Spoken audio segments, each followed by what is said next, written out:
Remplaçant désigné du Delim S2, le Steezer est un scooter GT moyenne gamme décliné en deux versions, l'une avec plancher plat, l'autre avec tunnel central équipé d'un dosseret passager et d'un coffre capable d'accueillir deux casques intégraux. Le modèle avec plancher plat essayé ici propose une assise plus basse de 15 mm et un tarif inférieur. Bien qu'original, la poupe du Steezer manque un peu d'élégance avec ses énormes clignotants intégrés et son feu à LED triangulaire. Plus fluide et agressive, la face plongeante intègre de jolis feux à LED en forme de boomerang, ainsi qu'une bulle bien dessinée et bien proportionnée. La finition du Steezer est des plus convaincantes, assurément la marque a passé un cap sur la qualité perçue de ses produits.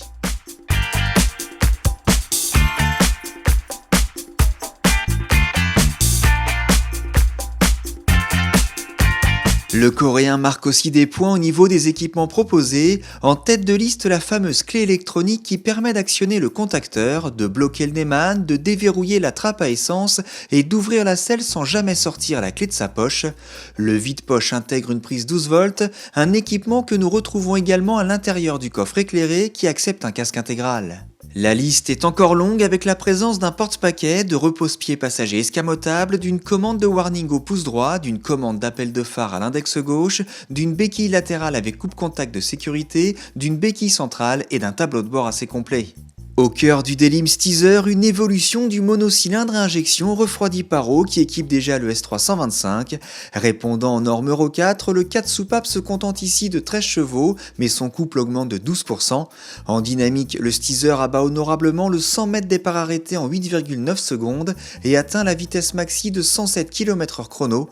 Linéaire dans la manière de délivrer sa puissance, ce scooter privilégie clairement l'efficacité au fun. Avec son plancher plat et sa selle basse, cette version se laisse chevaucher très facilement. Le Delim est à l'aise en manœuvre avec son faible diamètre de braquage et son moteur sans à-coups.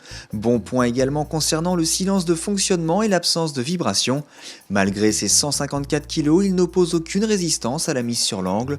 Le Steezer rassure également par son système de freinage combiné. En pressant le levier gauche, les disques avant et arrière sont pincés de concert. Le système fonctionne parfaitement avec des distances de freinage ultra courte et des blocages de roues limités sur le sec. La fourche est un peu ferme, les deux amortisseurs manquent de retenue sur les grosses aspérités, mais l'ensemble tient bien son cap quand le rythme s'accélère. Les roues de 14 pouces participent grandement à la rigueur de la partie cycle, ce qui nous fait d'autant plus regretter la prestation hétérogène des pneumatiques. Sur route sèche, ils sont globalement convaincants, sous la pluie, leur limite devient plus difficile à cerner.